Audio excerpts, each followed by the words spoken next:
Well, thank you guys for all being here today and for having this discussion around the Drumstick Dash and obviously just running and in these weird times and health and all of that kind of stuff. So I just wanted to have you guys go around and you can introduce yourself and maybe how long you've participated in the Drumstick Dash. Maybe how you got involved as well. Okay, so my name is Jim Patton, and wow, I ran in the first Drumstick Dash, however many years ago that was. Is it 18 now? I think 19. I've lost track. 18. Missed a few, but got a good string going. I got involved because I thought I wanted to be a runner then, and then I decided I didn't want to be, but then started running again 11 years ago. So, yeah, that's my cool.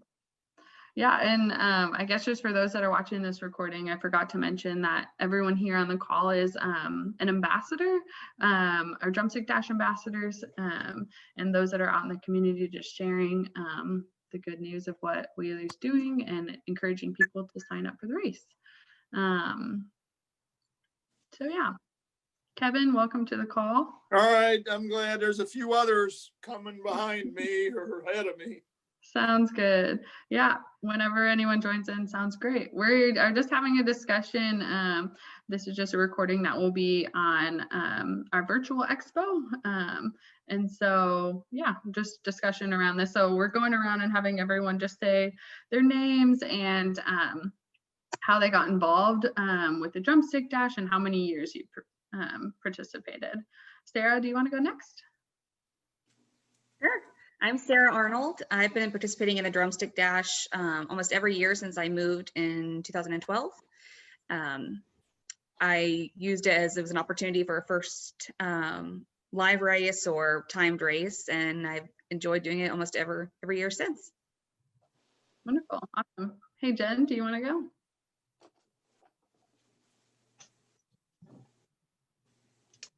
I'm Jen Kaufman, and this will be my first Drumstick Dash. I worked with a group of elementary school kids during the spring with Girls on the Run and was looking for some ways to get involved during the off season, getting them still motivated to get out and get moving, and thought this is a good family event that they can do with their families or join us coaches. So that's why I got involved. Cool. Awesome. Kevin, do you want to go? Hi, everyone. Yeah, my name is Kevin Katanski. I was first involved with the Drumstick Dash in 2007 when I was in a marketing position at Kroger. And we wanted to get involved with Wheeler Mission, but we just had to find the right event to do it. And when Steve Kerr called me up asking me for some bananas and water, that started a long-term relationship between Kroger and Wheeler Mission. So I'm grateful that they stuck it out, and I'm grateful that I found a fabulous organization that helps the needs here in the city of Indianapolis. It all started with bananas. It is, you know, that 1,000 went to 10,000, and we had to up our budget, which was a good thing. Awesome. Thanks. Hey, John. All right. Let me get to this. Oh, crap. Oh, you're good. I can hear you. Yeah, my name is John Lomas. I've been in the Drumstick Dash for 4 years, been ambassador for 3. I got involved in it to rehab from a stroke several years back, and I've just loved being involved with Wheeler Mission ever since. My family's been behind me on this. I get quite a few family members that are involved on Thanksgiving morning. They all think we're crazy, but that's okay. That's where my story is. And every year I dress as Captain America as American. It's an American holiday. So I use superheroes as to bring out discussions about stroke and men's health. So awesome. That's where I get it out. Okay. That's cool, John. Cool, thanks. Yeah, so most of you obviously have been involved in the Drumstick Dash for several years at this point. I guess one of my questions is, what is the reason you keep coming back? You kind of said a little bit about the reason you started, or you can expand on that if you'd like. But what's the reason for keeping you coming back year in, year after? This is a free for all. Anyone can answer, or all can answer. I keep coming back. So I believe strongly in the mission of Wheeler Mission. Homelessness and trying to provide services to the homeless and in homelessness in Indianapolis is a passion of my wife and I's. And so anything we can do to support the Drumstick Dash. Plus, as some of my colleagues here have already shared, it's a great family event. I've got a lot of family members that come as well and have a lot of great stories over the years. So yeah, it's important. It's important to the city of Indianapolis. Yeah, definitely. Yeah, I would agree with that too. It's just to support a great organization. And it's a fun event to do in the middle of November. I mean, you got to do something for the winter months and as it is to try to stay healthy. So it's pretty time to do it. Definitely. Well, each of you have said how important this is to the city of Indianapolis. And as the way I looked at it, no one chooses to be homeless or having these mental health conditions. So it's up to us as a city to stand behind this event and help those in need. And as you both have said, it's the greatest way to start Thanksgiving morning. It's so fun. It's just kind of like a little festival. And for those that, you know, I just keep using the mission out there to try it. And you'll do it every year once you get hooked on it. Yeah. Yeah, for sure. So obviously this year has been a very interesting year for everyone personally. So I guess one of my next questions is kind of how have you stayed motivated to continue to be active and things like that? How have you stayed motivated and active during this past, I don't know, 8 months, 6, 7 months? Hey, Jennifer, welcome. Sorry, I'm actually trying to get Kelly and Lindsay in right now. They can't get in, so I'm just sending in that link you just sent me. Okay, sounds good. How are you? Good. We're having, we are recording this to have a discussion at our virtual expo. So we're just asking questions about and having discussion around overall health, the Drumstick Dash, and things like that. If you just want to introduce yourself and how long you've been a part of the Drumstick Dash. I'm Jennifer Sheehan. This is my 2nd year doing the Drumstick Dash and also my 2nd year running it. So, or actually, I think it's my 3rd year. Awesome. Yeah, so the question I just asked was, how have you stayed motivated or kept motivated and active through this season of the past 7 months? And things like whether that's running or whether just mental health, or what does that kind of look like for you? Do you mean me personally? Anyone can answer.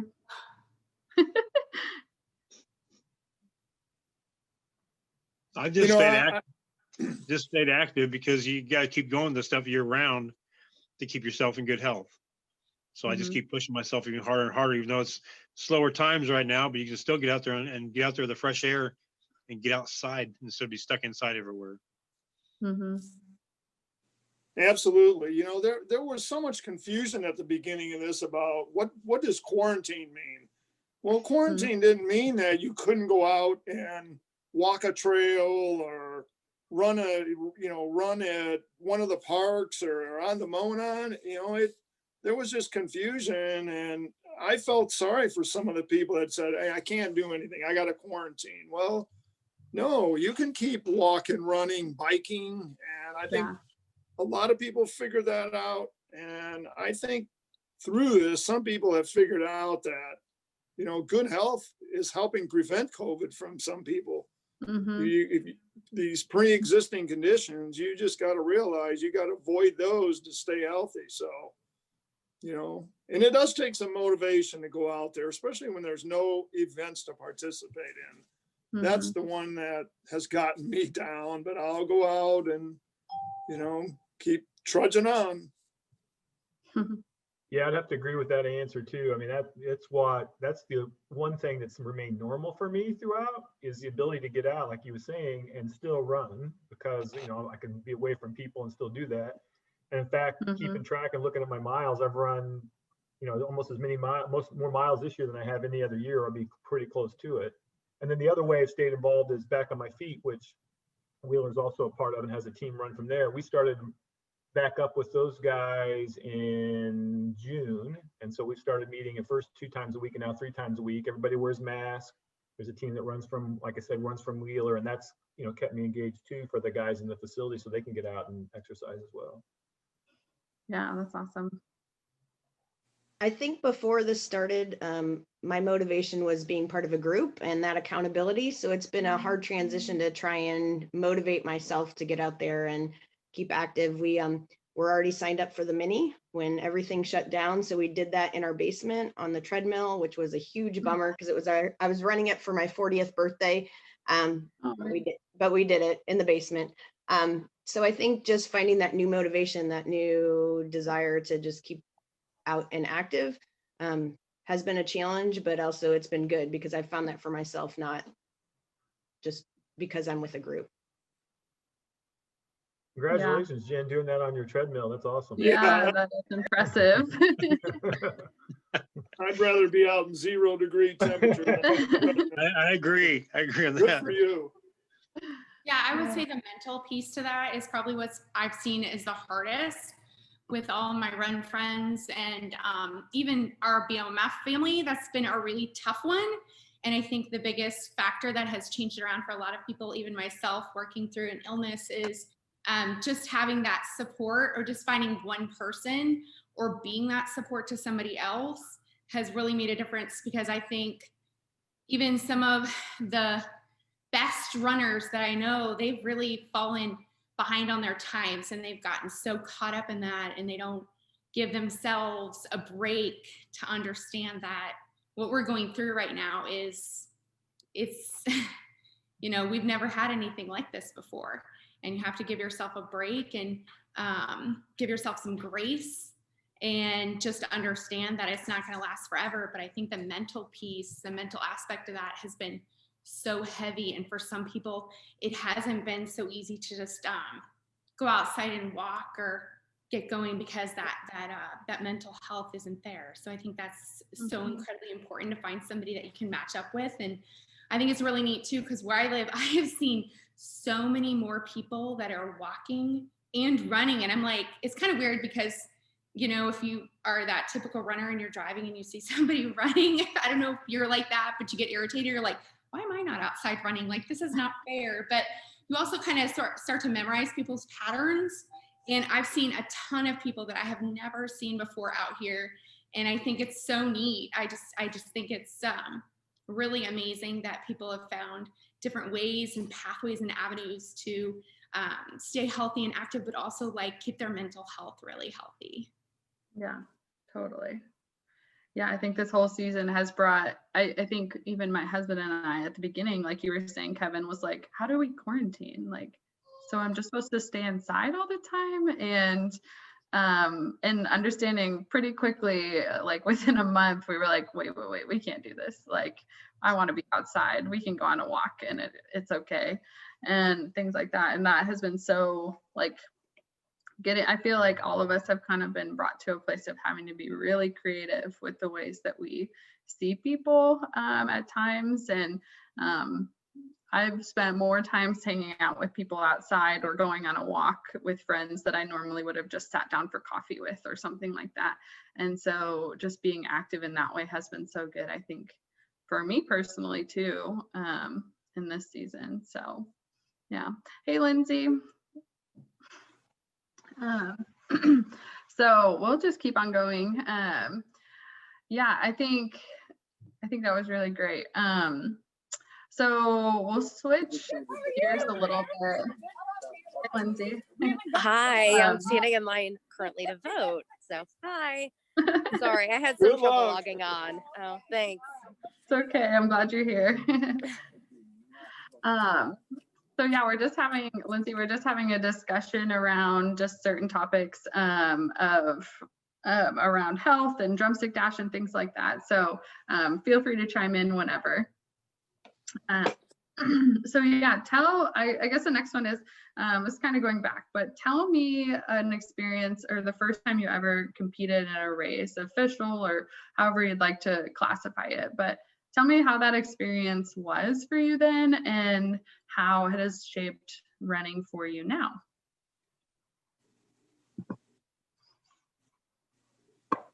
Well, this wasn't the first race, but it was one of the first races I did when I started taking up running seriously about 11 years ago. And I was running in a race. It was in the fall up in Noblesville. And why I'll always remember it, never forget it, is two young girls ran by me. They were probably 11 or 12. And as they ran by me, they looked at each other and said, "I think it's so cute when the old people run." Oh, And I laughed. I've had friends who go, "Didn't that upset you?" And I go, "Are you kidding me? That was hilarious. That did not upset me. That was comical." So, and I was starting out, I was about 70 pounds heavier than I am now, and was, just, trudging along, but I will always remember that. How has that shaped how you run, and like, has that encouraged you to keep running, I guess? It has, yeah. And so I've, from that, I mean, I'm the poster child for, if I can do it, anybody can. I decided to start running 11 years ago, but like I said, because I was so unhealthy, and just started gradually. I remember the first day I went out and ran a mile and thought I would die. And, it was in the middle of January. I thought, all those crazy people that run in January, I'm going to give this a try. And now, 11 years later, and, a number of half marathons and 6 or 7 marathons, it's changed my life, both health wise, but relationship wise, friends. I have friends now that I run with that are in their 20s all the way through their 70s. And it's great to have that broad spectrum of friends. So it's been life changing. And running, probably my youngest daughter and I have run a number of races together. And if somebody would have told me, prior to 11 years ago in the brochure about running, hey, grow closer to your family is one of the things that comes out of that, I would have signed up a long time ago. That's good. Yeah, anyone else? Yeah. Oh, Sorry, I was just going to say that I started doing 5Ks. I had 3 kids in 5 years. And so once they got to the point where I didn't have to push them in a stroller anymore and they could participate, we started signing up for family 5Ks. And we would walk, and it would be slow, and there would be tears, but we did it together. And then I decided, as they aged a little bit, I wanted to get involved with a program that was starting at our school. And that was 7 years ago, just to encourage elementary school kids to get out and get moving. And so we started doing that, and we haven't looked back. And so that's my motivation, is my family and just a new generation of people being active. Oh, that's awesome. Yeah, mine was years back. I went from running a production room floor to a scheduler's job in an office, and my boss was retired military, and he was a runner. And he says, "You need to do something, because you'll be sitting in a chair all day long. You're gonna start picking up weights." He started staying healthy. So him and his wife got me to enter the mini that year, and then they both went down with injury, so left me with the mini by myself. And that was the old course where you ran through Kaufman golf course.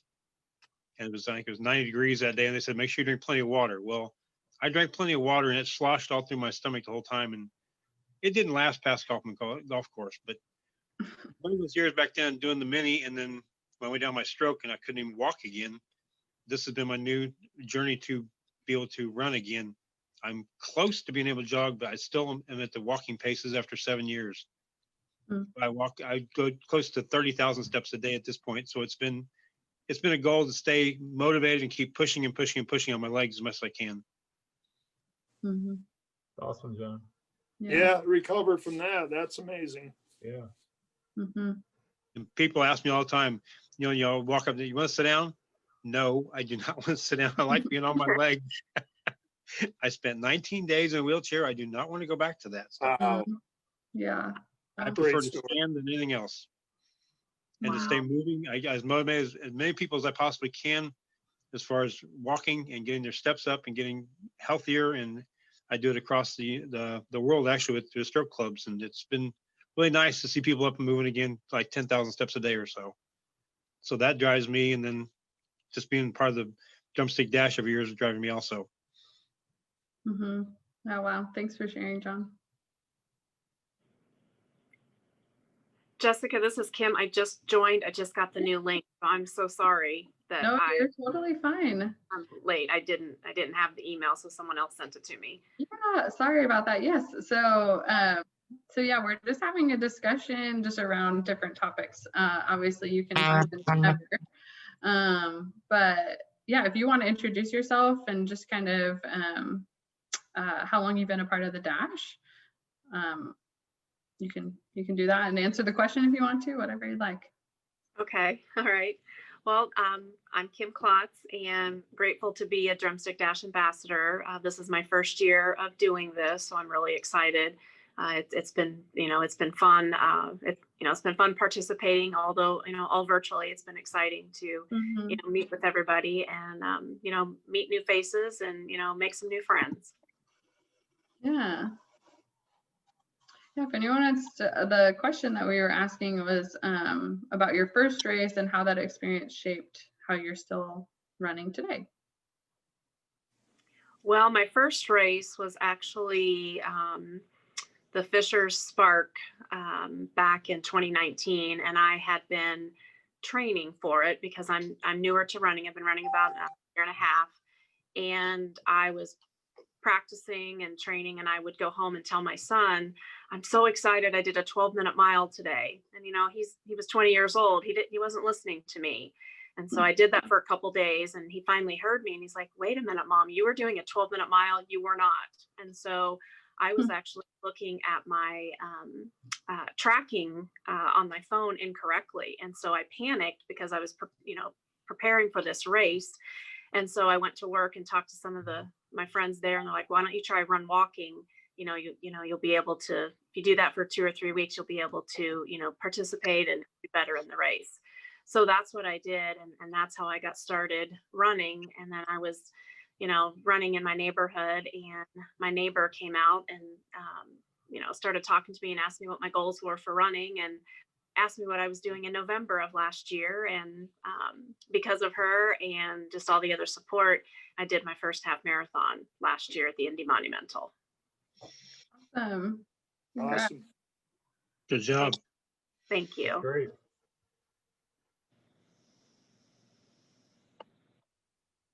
Does anyone else want to answer? My first mini marathon was 95 when I moved here.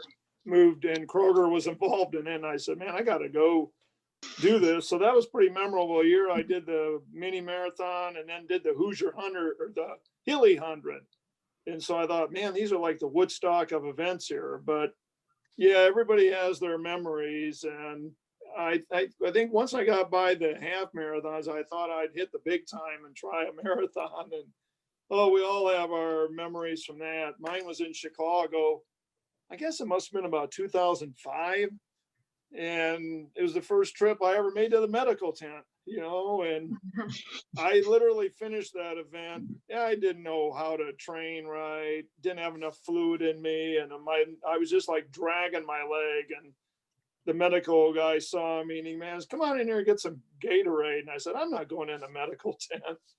But it was like a can of spinach. As soon as he said, you ever run your car out of oil? He goes, well, your body's out of fluid. And within a couple bottles of fluid, I went from I'll never do this again to, you know what, I'm coming back here again and I'm going to beat this thing. But one thing I have learned about the marathons, I first did them for time.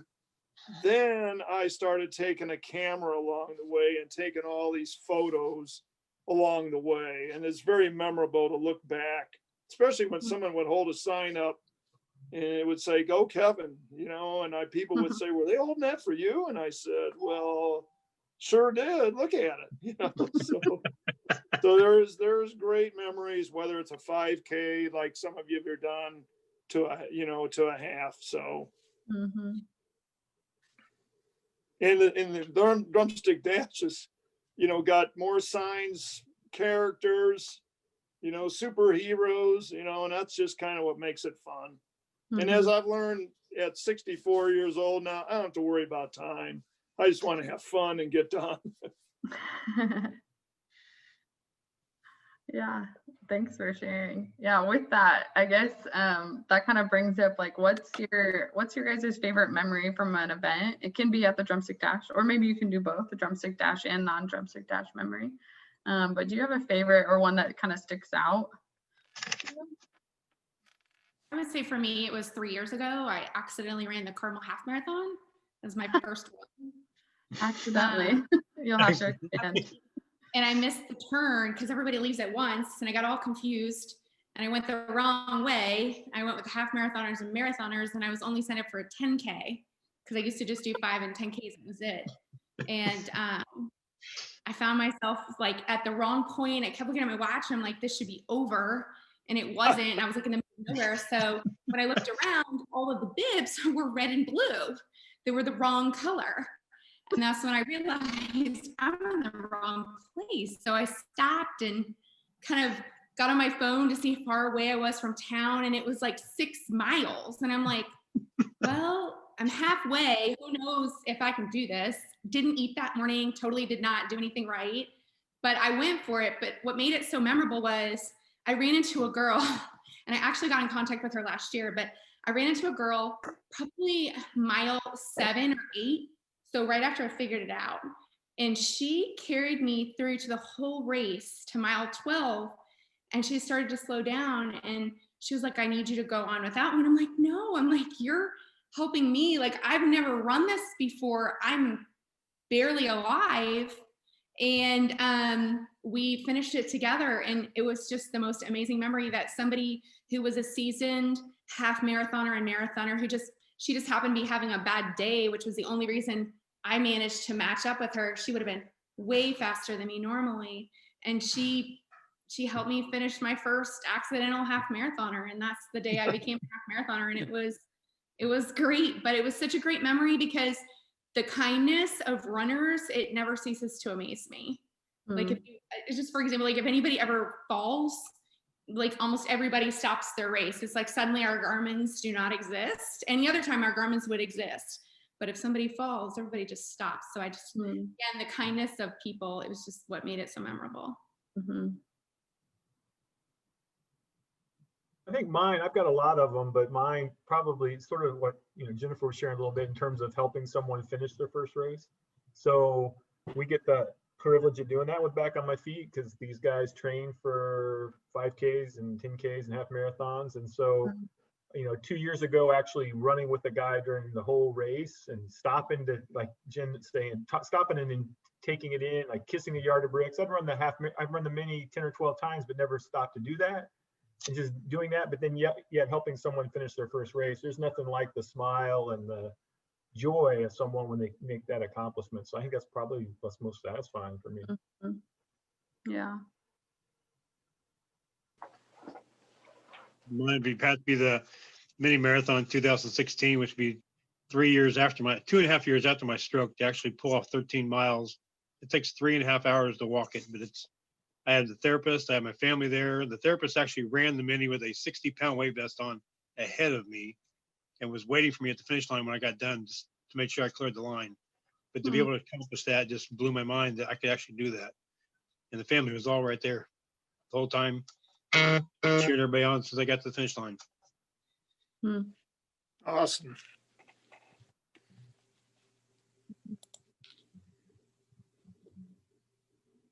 Any other memories? I mean, I think for Drumstick Dash, the great thing that people can look forward to is just like somebody was saying earlier, the crowds. Like even last year, I didn't think I was going to be able to finish. It was so brutally cold, but yet everybody was outside. Now they all made little bonfires, but everybody was outside and all the costumes and then the selfie pics and the people who just bring out their own like music. I think it's what makes it so incredibly fun because right when you think you're not going to make it, for me last year, and I actually did end up switching lanes and doing the shorter race, but they got me to like that finish. It's just like all the people that just come out just to see, the greatness of such a great day and what it's all about. So I think the whole, the mood that Drumstick brings, I hope that people will feel that. I think it's a lot of fun. Yeah. Yeah, Broad Ripple just embraces that Thanksgiving morning run. That's true. It's almost like it's their race, really. I mean, I can't think of any other race except for 317, and they don't even run it anymore there. So really, Drumstick is it. It's their race, kind of.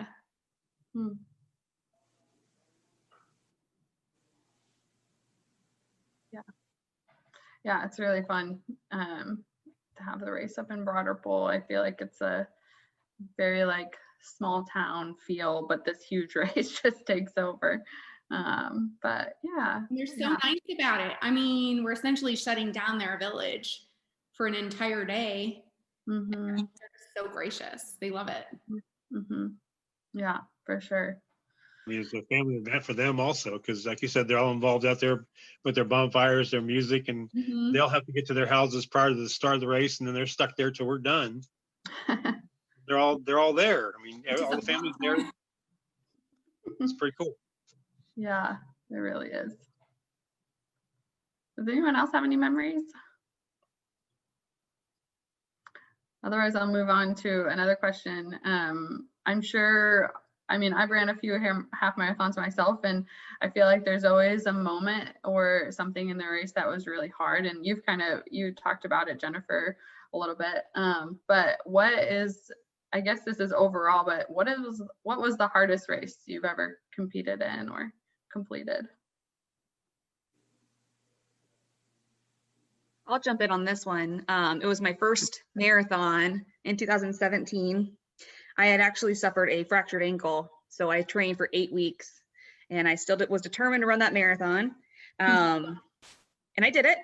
It was in 5 hours and 25 minutes, but I ran it, and I had my friends waiting for me. One of my best friends had finished like 2 hours before me. But the fact was, like, I was going to physical therapy. The doctor kept telling me, we can give you medicine and you can run this. But he goes, you'll get through it. It's not gonna be fun, but you'll get through it. So I did. I definitely took some time off after that, but that was probably the hardest race I have ever done. And it's always gonna be in my memory, for one, being my first marathon, but for two, knowing that I could endure all that and still succeed. Yeah, sounds painful. Sarah, I'm right with you on that one, because and Jim, I did the Marine Corps marathon, and I was on the back on my feet team, and I had raised all this money, and my wife and I got there, I think on Wednesday, and I went out for a short run, and my foot started throbbing. I'd switched to a different pair of new shoes, and I said, I don't know if I can do this. I've come all this way. And I had a stress fracture in my foot that I found out because I got an x-ray Tuesday when I came back. But by God, I made that thing, because I said, I can't let these people down that I raised this money for. And I was literally like running on my heels just to get, I had to make this bridge by a certain time.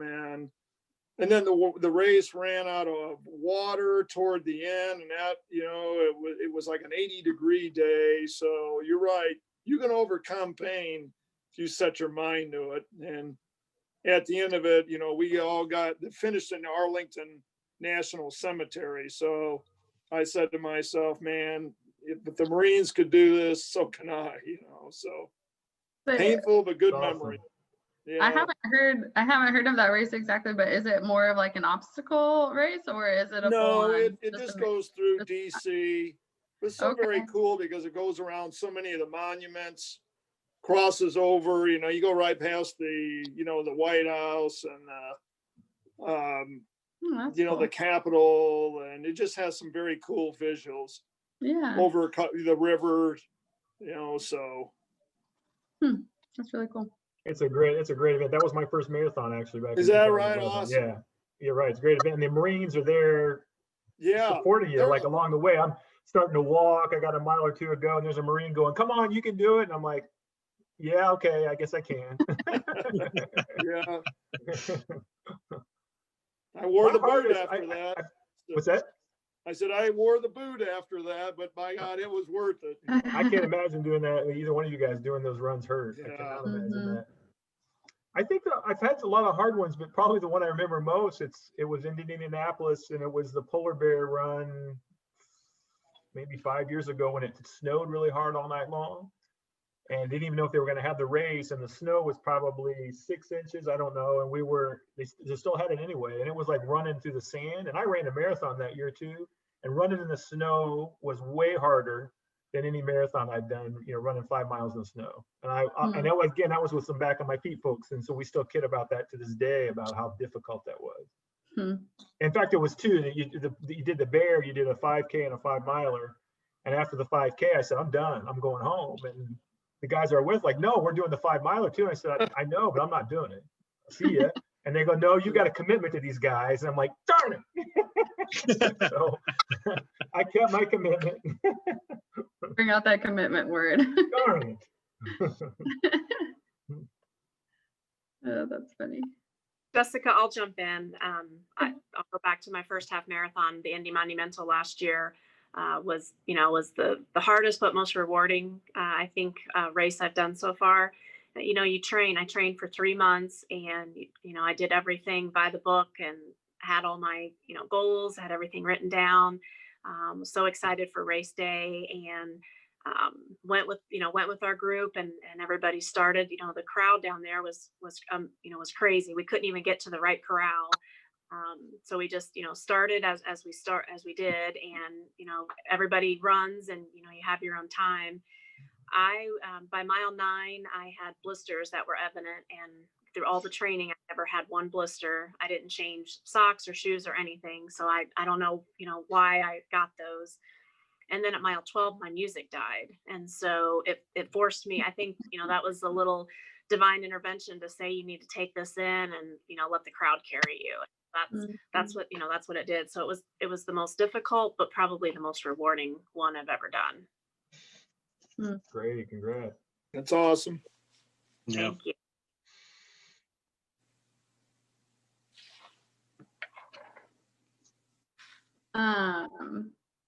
Okay, we're gonna start wrapping up here, but I was thinking about this question earlier, and so I wrote it down, so why not answer it? But I guess, what is your favorite time of the year or of the day to run? Like, what is your kind of like, this is my favorite time, if I could run at this time or this time of year or whatever? Late fall, early winter, morning. Dark. You can hide. If you walk, no one's gonna see it. But it's quiet, it's peaceful.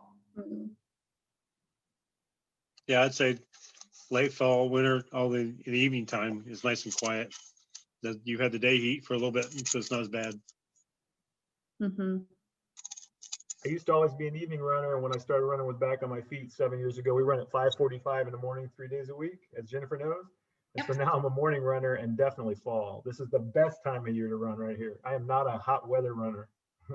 I do it, but I don't like it. What was that, Jennifer? Oh, I just said I'll be back next week. I was cleared. Good. Monday. That's great. I totally agree. I think fall and winter are the best when it's crisp mornings. You get, the sun is rising, the bright blue skies. That's the most amazing time of day. Early winter, when it just first starts to snow and the snow is on the trees and you're running through that again, sometimes there's bright blue skies with that too. And it just, it's just beautiful outside. Yeah, that must be different. I love the hot summer right in the middle of the afternoon. There is one in every crowd, and I knew you were going to say that. You had to be the one. I may be old, take my shirt off, but I always feel like if I can get through those, it'll make the fall even easier. But, oh, yeah. So that's very true. Well, awesome. Thank you guys so much for this conversation. Really grateful for each one of you being ambassadors this year and just spreading the word about the Drumstick Dash, and can't wait to see you all on Thanksgiving morning.